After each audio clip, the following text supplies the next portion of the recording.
Sudah, Pak. Bismillahirrahmanirrahim. Assalamualaikum warahmatullahi wabarakatuh. Alhamdulillahirabbil alamin. Wassalatu wassalamu ala Rasulillah wa ala alihi wa man tabi'ahum bi ihsanin ila yaumil. Alhamdulillahirabbil alamin. Segala puji bagi Allah yang alhamdulillah di pagi hari yang cerah ini kami bisa menyapa ayah bunda di rumah dalam kegiatan Harmoni Muti PAUD IT Mutiara Hati Klaten Utara. Salawat dan salam senantiasa tercurah kepada guru hasanah kita, tauladan utama Rasulullah SAW, kepada umatnya yang senantiasa istiqomah hingga akhir zaman. Ayah bunda yang dirahmati Allah, sebagai salah satu bentuk komitmen kami dalam memberikan pelayanan pendidikan yang terbaik kepada anak-anak yang telah panjenengan percayakan kepada kami, selain dari pembelajaran yang disampaikan Ustadzah, kami mengajak ayah bunda untuk bersinergi bersama dalam mewujudkan cita-cita dan harapan untuk pendidikan terbaik anak-anak kita. Salah satu program yang diselenggarakan oleh PAUD IT Mutiara Hati Klaten Utara adalah Harmoni Muti, yang insya Allah nanti kami rencanakan setiap bulan sekali dengan menghadirkan ustadz, ustadzah, juga pakar parenting dan pendidikan anak.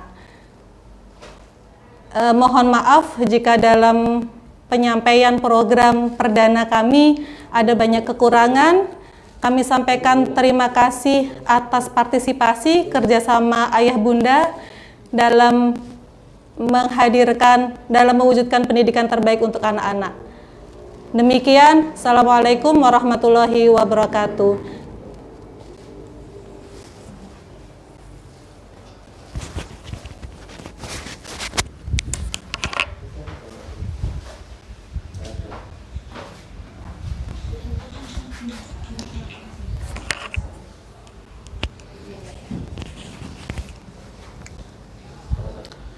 Bismillahirrahmanirrahim.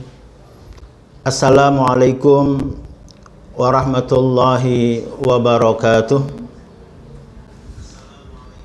Innal hamdalillah nahmaduhu wa nasta'inuhu wa nastaghfiruhu wa nastahdi wa natubu ilaih wa na'udzu bihi min syururi anfusina wa sayyiati a'malina may yahdihillahu fala mudhillalah wa may yudlilhu fala hadiyalah. Asyhadu an la ilaha illallah wahdahu la syarikalah wa asyhadu anna Muhammadan abduhu wa rasuluhu la nabiyya ba'dah. Allahumma shalli ala Muhammad wa ala ali Muhammad kama shallaita ala Ibrahim wa ala ali Ibrahim innaka Hamidum Majid. Allahumma barik ala Muhammad wa ala ali Muhammad kama barakta ala Ibrahim wa ala ali Ibrahim innaka Hamidum Majid. Wa ba'd.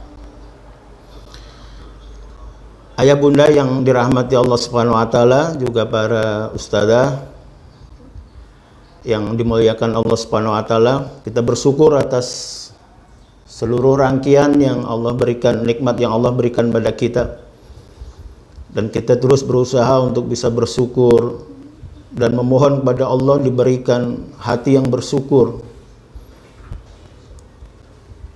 sebesar nikmat yang Allah berikan dan tambahan nikmat yang Allah berikan.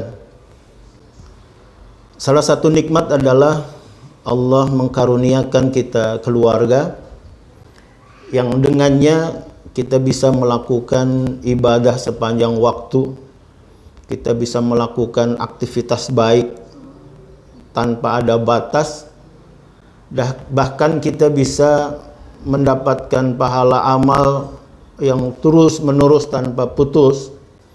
Di saat kita tidak lagi bisa beramal karena keluarga kita mewariskan keturunan-keturunan yang dia akan mendatangkan pahala sebagaimana yang dijanjikan. Ayah bunda yang dirahmati Allah Subhanahu wa taala, kita terus berdoa semoga keadaan ini segera berakhir. Kerinduan kita untuk kembali dalam kondisi semua kita merasakan ingin segera kembali. Para ustazah juga kangen dengan putra-putrinya. Kemudian ayah bunda sekalian juga menghendaki putra-putrinya menjalani kehidupan normal sebagaimana sebelumnya, bisa bergaul dengan teman-teman sebayanya, bisa ketemu dengan guru-guru terbaik, mendapatkan lingkungan-lingkungan terbaik demi masa depan mereka. Tapi atas semuanya kita bersyukur, tentu ada rahasia yang Allah berikan agar kita mendapatkan banyak kemanfaatan dan kebaikan dari peristiwa ini. Dan kita terus berdoa semoga kita semua dalam kondisi sehat dan bisa mengantisipasi keadaan ini, justru kemudian bisa mengambil kemanfaatan lebih. Karena mau tidak mau dipaksa kemudian kita harus berkreasi dalam mensikapi segala keadaan. Dalam kondisi yang seperti ini, memang kemudian sebagai orang tua mungkin kita merasakan satu hal yang agak berat secara teknis gitu ya. Agak berat secara teknis, tapi mau tidak mau ya kita harus lakukan. Ayah bunda yang dirahmati Allah Subhanahu wa taala, mendidik anak, mempersiapkan generasi dengan segala upaya itu secara tugas itu bisa kita alihkan. Tapi secara tanggung jawab tidak bisa dipindahkan. Artinya tanggung jawab tetap ada pada orang tuanya, meskipun karena berbagai hal, berbagai kondisi, kita bisa memindahkan tugas itu, misalnya tentang pengajarannya kepada guru, kemudian hal-hal yang lain juga kepada yang lebih mampu menyelesaikannya. Tapi sebenarnya pada prinsipnya tanggung jawab pada kedua orang tuanya. Bahkan seandainya sekolah itu tidak ada, maka orang tuanya bertanggung jawab untuk menjadikan anak-anaknya ke depan itu juga siap dengan berbagai kondisi. Tapi mungkin selama ini kita dimudahkan dengan satu keadaan bahwa orang tua memikul tanggung jawab, tapi tugas-tugasnya kemudian bisa dipindah fungsikan. Nah, pada saat sekarang tugas itu mau tidak mau juga kita ambil alih kembali. Anak-anak kita tidak bisa ketemu di lingkungan pendidikannya karena berbagai pertimbangan. Kemudian mereka tidak bisa ketemu dengan teman-temannya. Kemudian mereka tidak berada di lingkungan pendidikan yang selama ini sudah ritmis kita lakukan. Mereka tidak ketemu dengan ustadz ataupun ustazahnya yang selama ini mengambil alih tugas kita sebagai seorang ayah, sebagai seorang ibu, sebagai orang tua dari mereka dalam hal pendidikan. Nah, sekarang tugas itu mau tidak mau kita juga harus mengambil alih. Nah, oleh karena itu kita kemudian dari yayasan ingin ada sinergi agar dalam kondisi apapun nanti outputnya tidak berbeda dengan ketika kita kondisi normal. Bahkan kemudian kita ingin ada nilai plus gitu. Ada nilai plus. Ayah bunda yang dirahmati Allah Subhanahu wa taala, tapi sebelum bicara tentang hal-hal teknis tentang pendidikan ini, saya ingin mengajak agar kita kemudian tidak merasa berat melakukan hal terbaik untuk buah hati kita. Agar kemudian kita itu tidak merasa ada beban, karena memang ini tanggung jawab kita. Tanggung jawab kita sebagai orang tua. Dan bahkan apapun yang kita lakukan untuk anak-anak kita, untuk keturunan kita, untuk keluarga kita, itu sebenarnya tidak sebanding dengan satu contoh misalnya begini. Kita kadang mendidik anak-anak kita itu kan yang pertama motivasinya agar mereka mendapatkan sesuatu yang menyenangkan, sesuatu yang kita inginkan. Atau di sisi yang lain, agar mereka terhindar dari sesuatu yang sangat tidak kita inginkan. Sesuatu yang kita inginkan kalau secara duniawi misalnya, dia nanti jadi pinter, kemudian pergaulannya baik, kemudian pendidikannya baik sehingga pekerjaannya baik, kemudian di dunia menjadi seluruh kebaikannya dia dapatkan. Atau kemudian terhindar dari sesuatu yang tidak diinginkan. misalnya terjerumus dalam ketidakbaikan di masa yang akan datang, misalnya tidak pintar sehingga kemudian ekonominya tidak baik, atau bahkan terjerumus dalam kejahatan-kejahatan yang bisa mengincar siapa saja. Jadi boleh jadi motivasi kita mendapatkan sesuatu yang kita inginkan, boleh jadi menghindari sesuatu yang juga oleh anak-anak kita. Nah, sehingga kalau kemudian orientasi kita, ayah bunda yang dirahmati, generasi yang akan datang yang jauh lebih baik dan kemudian punya masa depan akhirat yang baik, itu membuat kita berlelah-lelah dalam mendidik anak. Itu lelah itu kemudian tidak ada artinya. Ambil contoh begini, satu ayat misalnya yang Allah sampaikan di surat At-Tahrim ayat yang ke-6 itu. A'udzubillahi minasyaitonirrajim.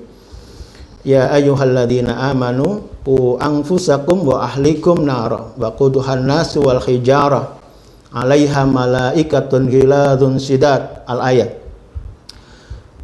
Di situ tanggung jawabnya jelas diberikan kepada orang tuanya. Qu anfusakum wa ahlikum nara, jagalah dirimu dan keluargamu dari siksa api neraka. Dijelaskan berikutnya, waquduhan nas wal hijarah, bahan bakar neraka itu manusia dan batu. Kita bisa bayangkan misalnya dari di penderitaan di dunia ini, misalnya kemiskinan misalnya, tapi kita berlindung pada Allah Subhanahu wa taala agar tidak menemui penderitaan itu baik di dunia maupun di akhirat. Tapi Allah memberikan motivasi, memberikan satu gambaran agar kita menghindarinya. Neraka itu bahan bakarnya dari manusia dan batu. Manusia jelas karena dia masuk di dalamnya, tapi dalam hal batu ini kita bisa memberikan satu gambaran bahwa batu itu titik lelehnya jauh di atas titik leleh logam. Makanya kalau melihat mesin pencetak logam itu bahannya dari tanah. Karena logam sudah meleleh, tanahnya belum. Berarti panasnya api neraka yang dibuat bahan bakarnya dari batu itu jauh di atas panasnya logam yang meleleh, kira-kira begitu.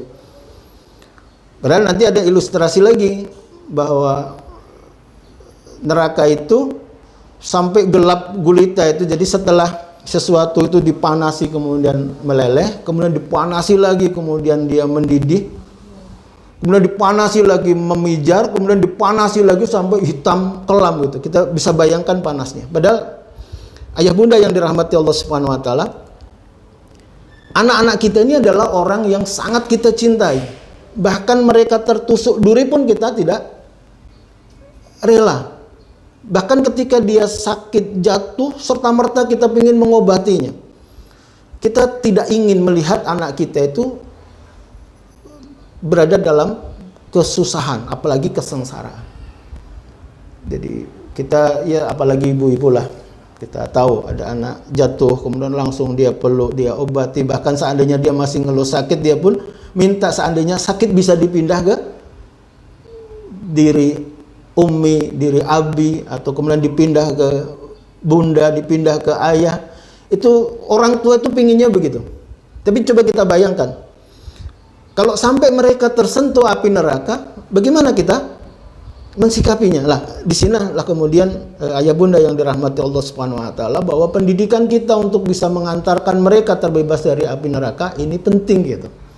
Maka apapun yang kita lakukan saat ini, kita merasa ringan karena motivasi kita adalah menghindarkan mereka dari penderitaan yang sangat susah kita bayangkan. Atau seandainya kemudian motivasi kita ingin mereka mendapatkan satu kebaikan, kita juga harus ingat bahwa memang keberhasilan kita mendidik anak itu menjadi satu kebanggaan, kebahagiaan di dunia. Kita melihat anak-anak kita sukses menjadi pejabat, menjadi pengusaha yang kaya, menjadi ilmuwan yang pintar, menjadi orang yang banyak manfaatnya, kemudian banyak dipuji orang misalnya, atau banyak memberikan kemanfaatan di dunia. Tentu sebagai orang tua kita suka.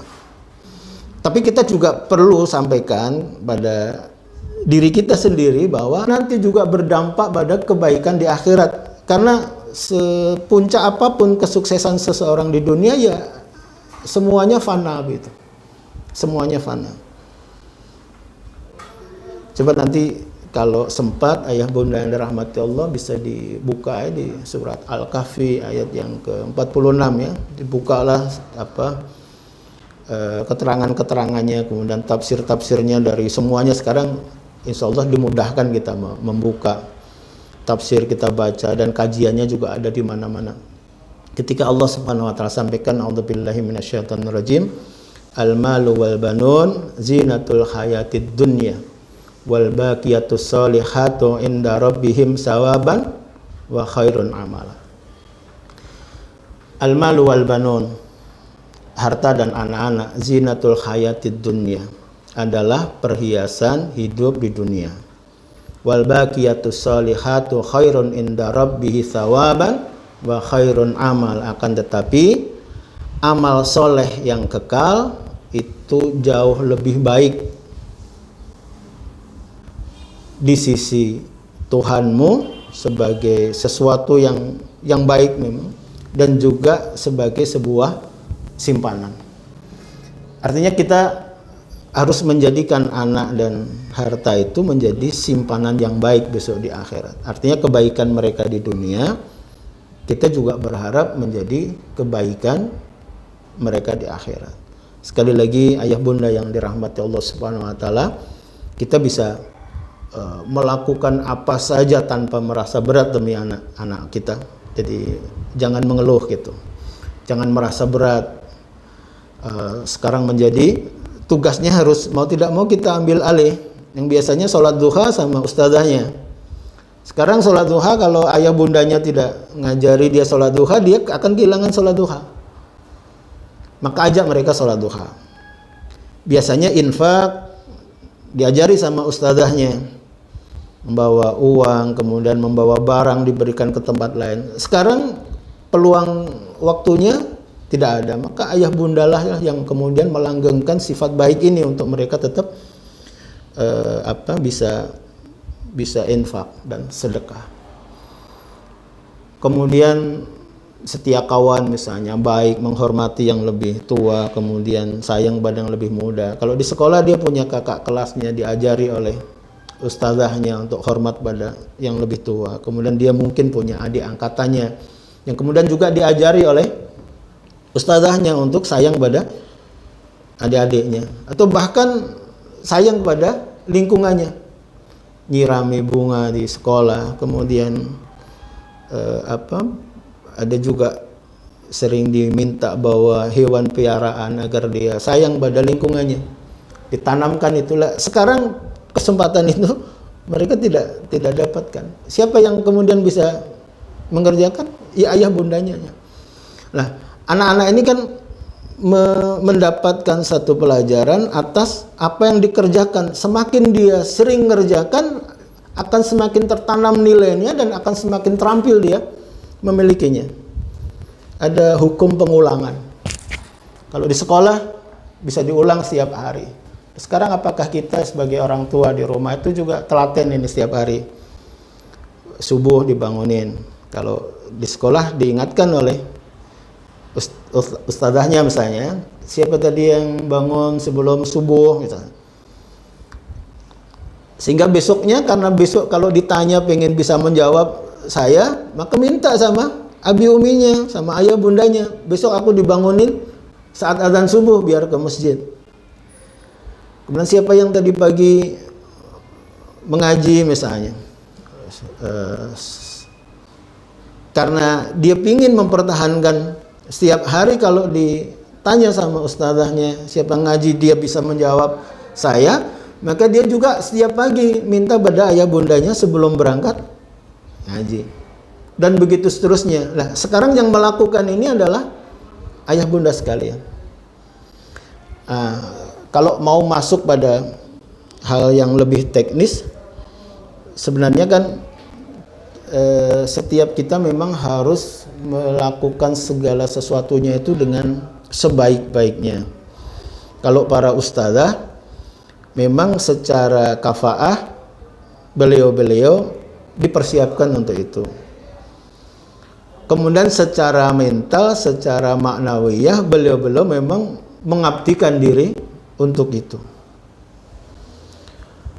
Kemudian juga secara operasional, beliau-beliau mendapatkan bagaimana cara mendidik anak-anak menjadi lebih dekat dengan Robnya, itu juga diberikan. Nah, sekarang terbatas. Kalau mereka, anak-anak kita ini punya kakak, mungkin kakaknya bisa ngajari. Kalau dia punya adik, adiknya bisa nemani. Tapi orang tuanya tetap menjadi guru mereka setiap saat.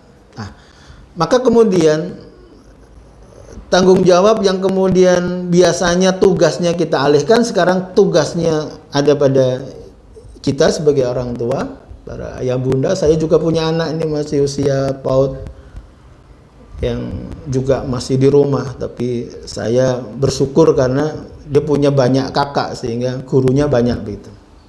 Gurunya banyak.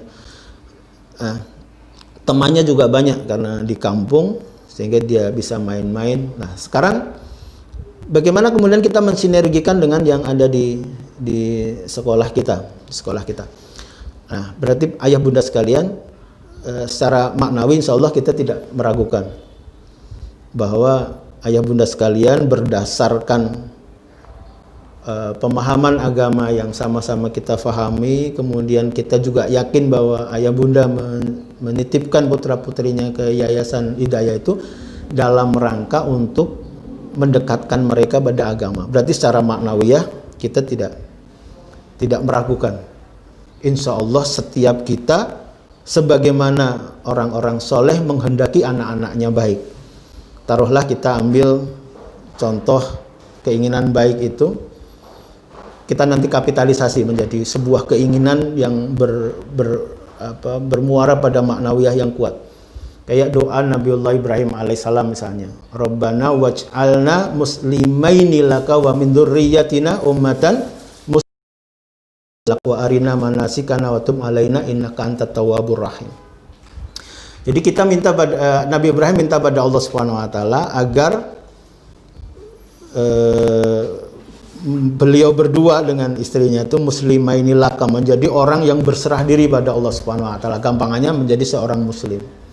Wa min dzurriyyatina ummatan muslimatan lak, juga anak keturunannya itu menjadi orang-orang yang muslim juga. Ini menjaga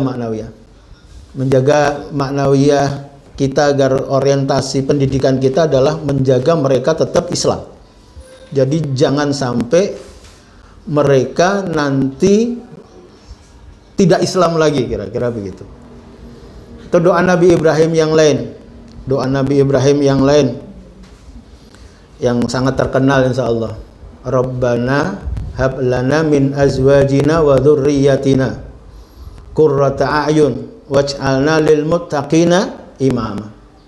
Atau doa yang pendek tapi sendiri untuk memberikan orientasi bahwa mendidik anak yang pertama adalah menyelamatkan agama mereka. Nah, kemudian kebaikannya dicontohkan oleh ibunda dari Maryam. Jadi ibundanya Maryam, istri dari Imran.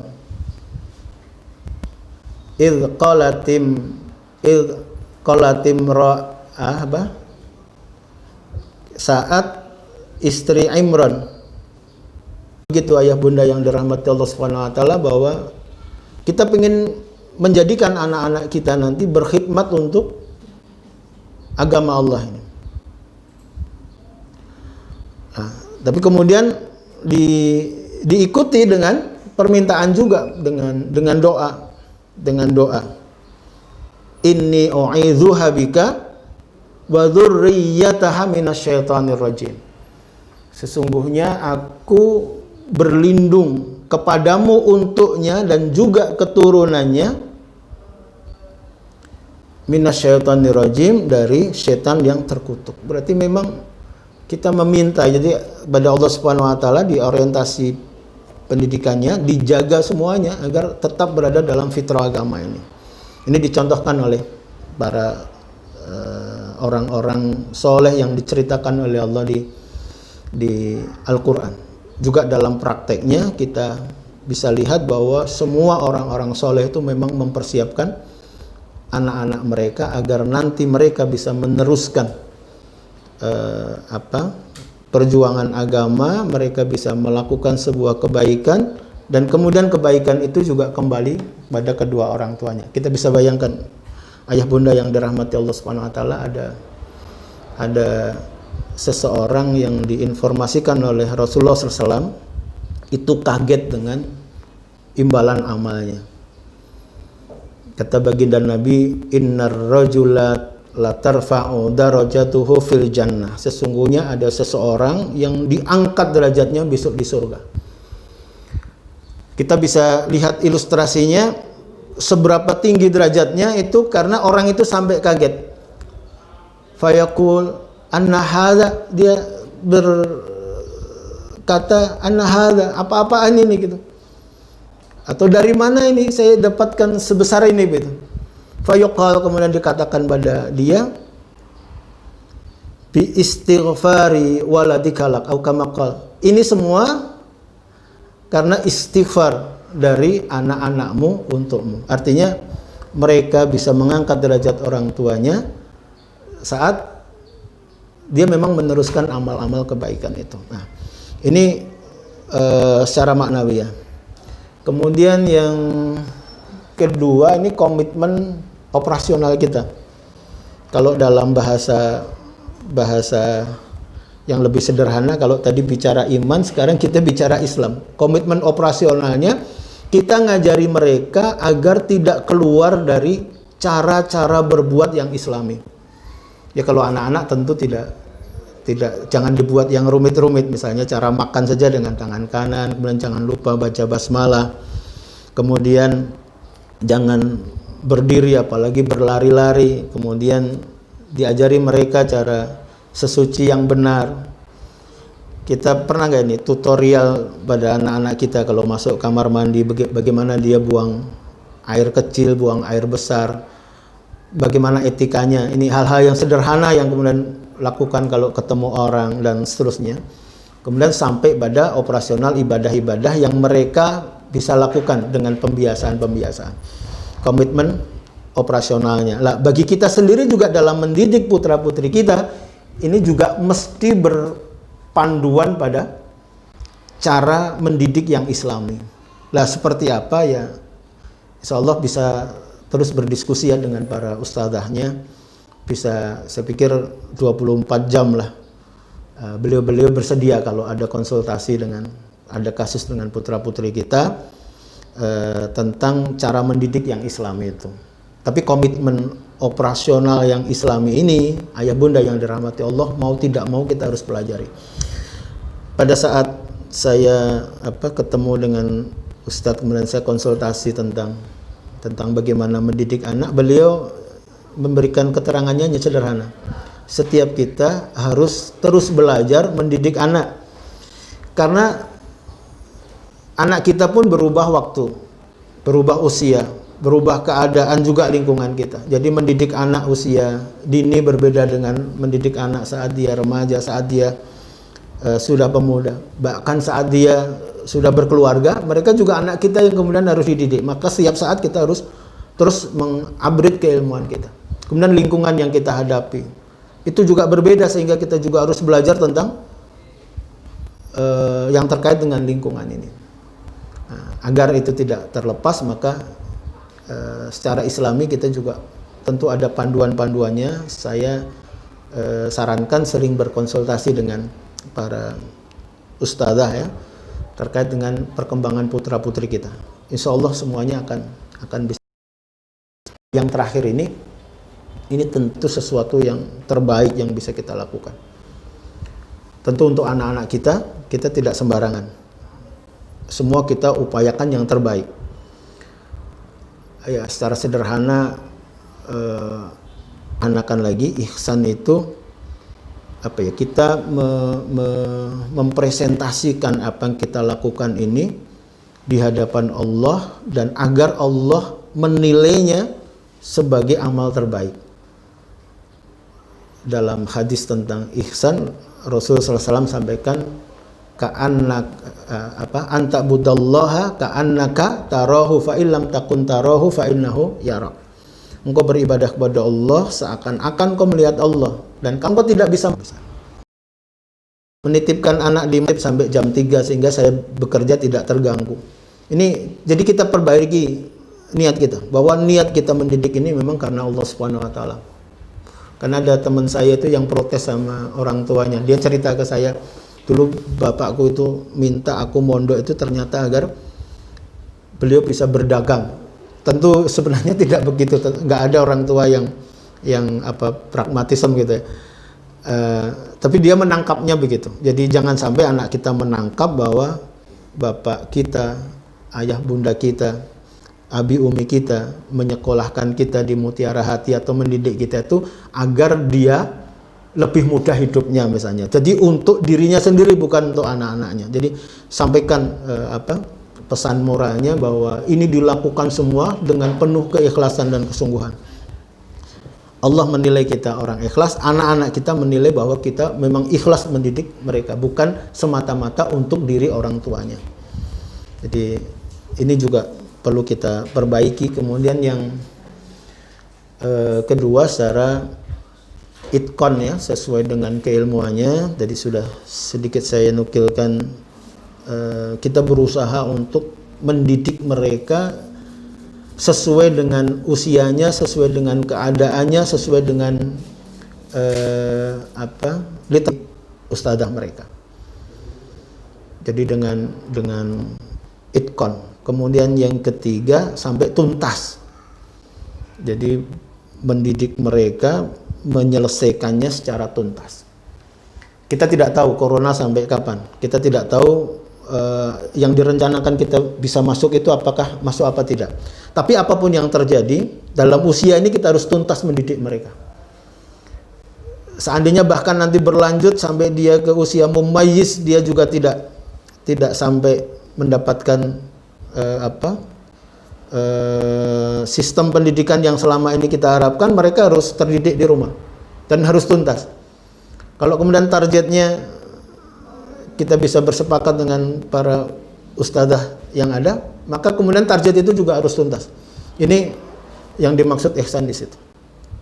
Mungkin ini ayah bunda yang dirahmati Allah Subhanahu wa taala, kita saling mendoakan.